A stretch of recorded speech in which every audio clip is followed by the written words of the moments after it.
Kami dari kelompok 5 yang beranggotakan Alfian Valiriski, Fathur Rizal Amami, dan Fauzatin. Kami akan mempresentasikan hasil kerja makalah kami yang berjudul Media Pembelajaran dalam Pengajaran Mufrodat. Media pembelajaran mufrodat. 1. Pengertian kosakata atau mufrodat. Kosakata adalah himpunan kata atau kumpulan kata yang diketahui oleh seseorang atau entitas lain atau merupakan bagian dari suatu bahasa tertentu. Menurut Horn, kosakata adalah sekumpulan kata yang membentuk sebuah bahasa. Kosakata merupakan kumpulan kata-kata tertentu yang akan membentuk bahasa. Kata adalah bagian terkecil dari bahasa yang sifatnya bebas. Pengertian ini membedakan antara kata dengan morfem. Morfem adalah suatu satuan bahasa terkecil yang tidak bisa dibagi atas bagian bermakna yang lebih kecil yang maknanya relatif stabil. Maka kata terdiri dari morfem.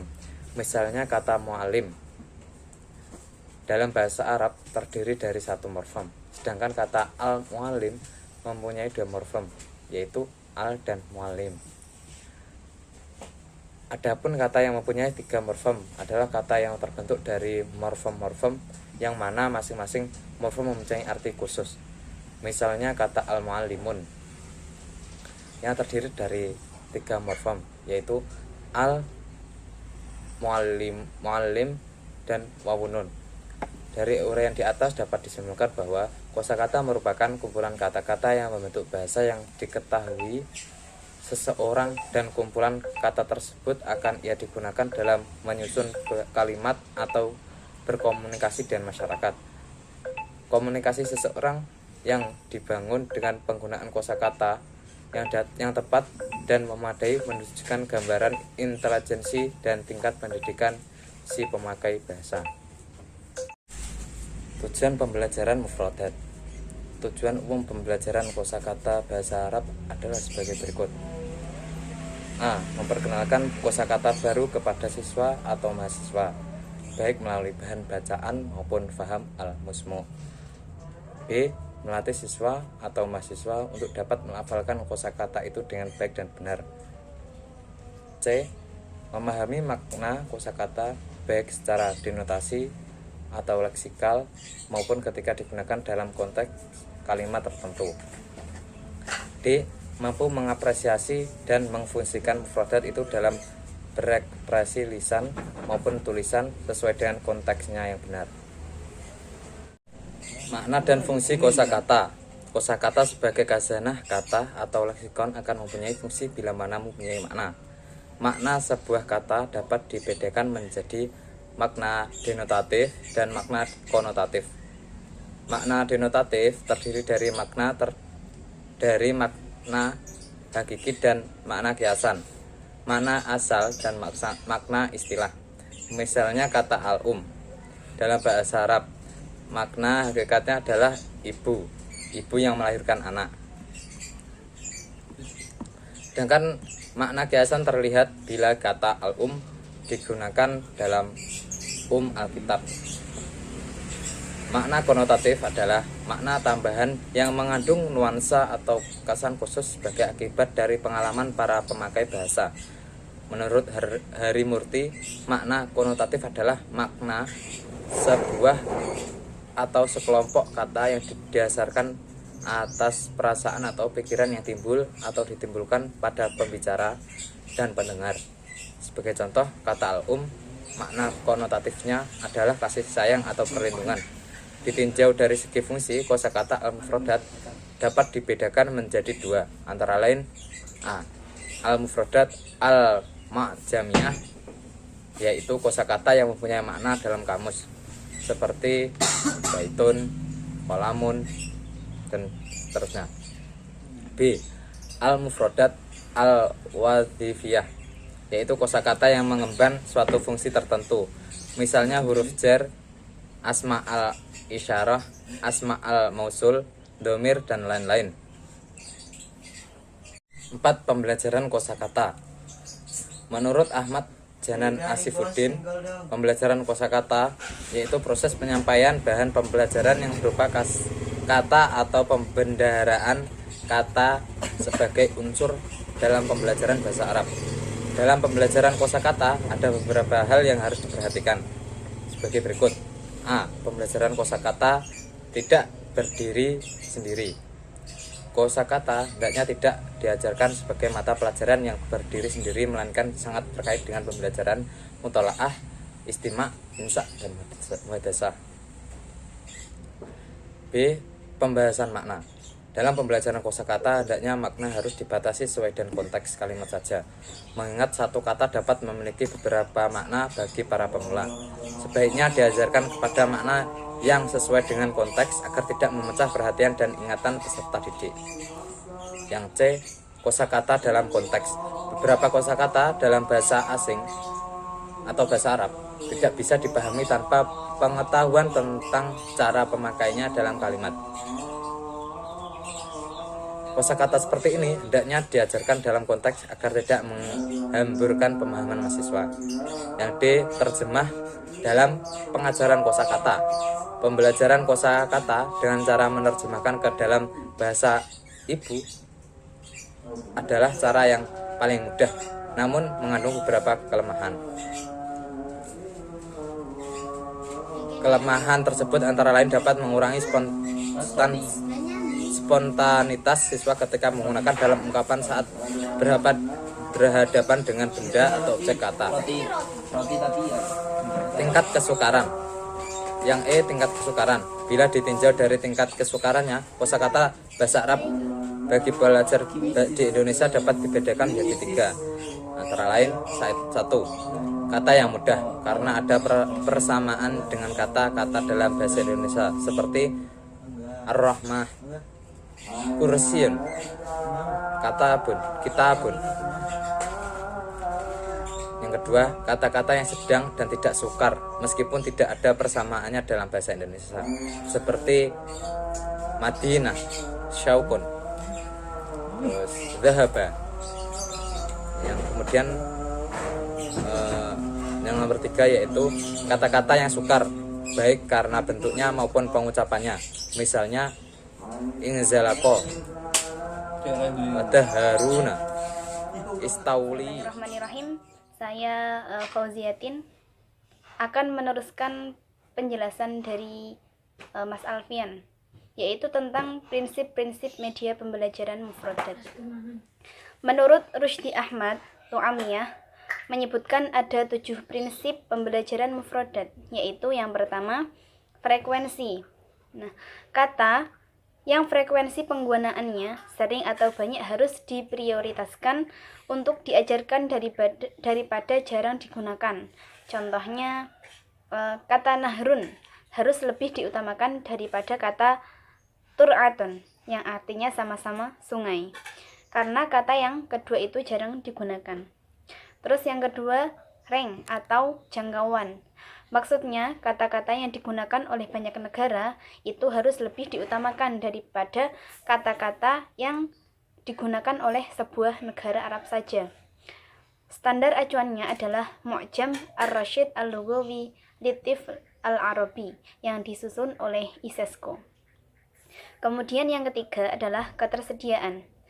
Maksudnya ialah kata yang dikuasai oleh seseorang ketika hendak digunakan lebih diutamakan daripada kata yang tidak diketahuinya. Misalnya kata jalasa itu lebih sering digunakan, lebih diketahui maknanya daripada kata qa'ada yang artinya itu sama-sama duduk. Kemudian yang keempat adalah familiar. Maksudnya kata familiar adalah kata yang sering didengar dan digunakan.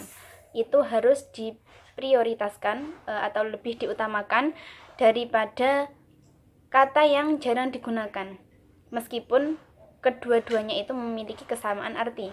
Misalnya kata syamsun lebih familiar daripada kata dzukaun yang artinya sama-sama matahari. Terus yang kelima adalah ketercakupan. Maksudnya satu kata mencakup banyak hal itu harus lebih diutamakan daripada kata yang hanya mencakup satu hal, satu bidang saja. Misalnya kata baitun dan kata mangzilun. Nah, itu sama-sama artinya rumah, tetapi jangkauannya, cakupannya baitun itu lebih luas, lebih komprehensif daripada kata yang kedua, yaitu kata mangzilun. Kata yang pertama itu contohnya baitullah, baitul mal, dan masih banyak lagi. Kemudian yang keenam adalah kepentingan. Maksudnya kata yang sedang diperlukan dan dianggap penting untuk digunakan harus lebih diutamakan daripada kata yang kurang dibutuhkan. Kemudian yang ketujuh adalah kearapan. Maksudnya, kata yang berasal dari bahasa Arab asli itu harus lebih diutamakan, lebih diprioritaskan daripada kata yang diserap dari bahasa lain. Misalnya kata al-hatif yang artinya telepon itu harus lebih diutamakan daripada kata at-tilfun. Meskipun para siswa itu lebih mengetahui terlebih dahulu kata telepon. Nah, itu untuk prinsip-prinsip pemilihan media pembelajaran mufradat. Kemudian pembahasan yang ketiga adalah jenis-jenis media pembelajaran mufradat. Dalam mengajarkan kosakata kepada siswa adapun media yang bisa digunakan dalam membelajarkan kosakata atau mufradat adalah yang pertama miniatur benda asli. Jadi misalnya miniatur apartemen, miniatur buah-buahan, dan lain-lain. Dengan menghadirkan miniatur-miniatur tersebut, guru dengan mudah tinggal mengucapkan, menunjuk, dan menjelaskan masing-masing kosakata yang akan diajarkan atau yang hendak diajarkan.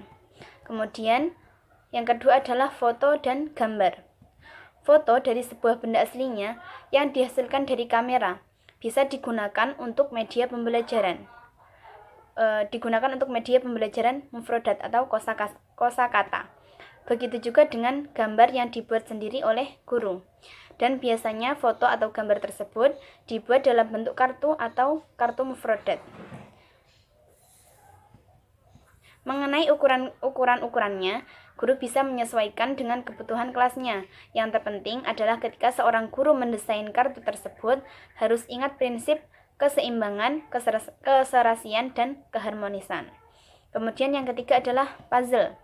Model puzzle itu dapat menjadi sebuah media pembelajaran menarik untuk menghafal mufradat karena di dalamnya terdapat unsur permainan, unsur bermain dengan menyusun sesuatu, sehingga ini dapat menjadi salah satu media yang menghindarkan peserta didik dari kejenuhan, kebosanan dalam belajar.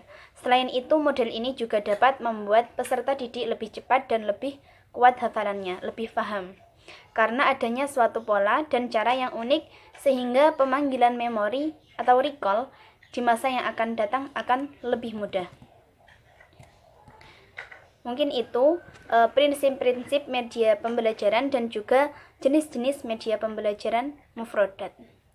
Selanjutnya akan dilanjutkan oleh saudara Fathul. Saya akan melanjutkan presentasi dari Mbak Fauziatin, yaitu metode dan teknik-teknik pembelajaran kosakata. Metode pembelajaran pada hakikatnya itu adalah teknik-teknik dalam penyampaian materi pelajaran kepada peserta didik yang jenisnya beragam dan pemanfaatannya disesuaikan dengan kebutuhan. Begitu pula dengan halnya pembelajaran bahasa Arab khususnya kosakata yaitu al-mufradat ini menuntut adanya metode-metode dasar yang dapat diterapkan tanpa mengharuskan adanya sarana-sarana yang tidak terjangkau oleh lembaga-lembaga pendidikan yang mengajarkan bahasa Arab. Ahmad Fauzi Effendi menjelaskan lebih rinci tentang tahapan dan teknik-teknik pembelajaran kosakata atau pengalaman siswa dalam mengenal dan memperoleh makna dan makna kata sebagai berikut. Yang pertama yaitu mendengar kata, yang kedua mengucapkan kata, Yang ketiga, mendapatkan makna kata. Yang keempat, membaca kata. Yang kelima, menulis kata. Yang keenam, membuat kalimat. Yang dimaksud di sini mendengarkan kata. Ini merupakan tahapan pertama, yaitu dengan memberikan kesempatan pada siswa yang mendengarkan kata yang diucapkan guru atau media lain, baik berdiri sendiri maupun di dalam kalimat. Yang kedua yaitu mengucapkan kata. Dalam tahapan ini guru memberi kesempatan kepada siswa untuk mengucapkan kata yang telah didengarnya. Terus yang ketiga yaitu mendapatkan kata. Pada tahapan ini guru hendaknya menghindari terjemahan dalam memberikan arti kata pada siswa. Karena bila hal ini dilakukan maka tidak akan terjadi komunikasi langsung dalam bahasa yang sedang dipelajari, sementara makna kata pun akan cepat dilupakan oleh siswa. Yang keempat yaitu membaca kata. Setelah melalui tahap mendengar, mengucapkan, dan memahami makna kata-kata, baru guru itu menulis di papan tulis.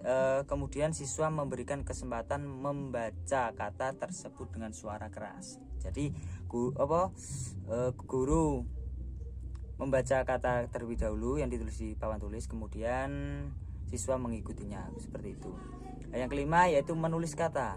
Penguasaan kosakata siswa akan sangat terbantu bila mana ia diminta untuk menulis kata-kata yang baru dipelajarinya. Mengingat karakteristik kata tersebut masih agar segar dalam ingatan siswa. Setelah membaca jadi menulis, biar cepat teringat, biar tidak cepat lupa gitu. Yang terakhir yaitu membuat kalimat. Tahap terakhir ini dari kegiatan pembelajaran kosakata adalah menggunakan kata-kata baru itu dalam sebuah kalimat yang sempurna, baik secara lisan maupun tulisan. Guru yang harus kreatif dalam memberikan contoh. Jadi guru harus memberikan contoh-contoh yang kreatif dan tidak sulit diingat oleh siswa. Jadi siswa dapat mendengarkan kata, mengucapkan kata, mendapatkan makna kata, terus membaca kata, menulis kata, dan membuat kalimat. Jadi tahapan-tahapan tersebut itu harus dilakukan oleh seorang guru. Jadi tahapan-tahapan tersebut harus urut. Bila tidak urut akan sulit diterima oleh siswa tersebut. Tidak secara langsung siswa disuruh untuk membuat kalimat, seharusnya tidak seperti itu. Ini adalah tahapan-tahapan teknik-teknik metode pembelajaran. Sekian, terima kasih dari presentasi kelompok kami. Bila ada kekurangannya mohon maaf. Sekian. Wassalamualaikum warahmatullahi wabarakatuh.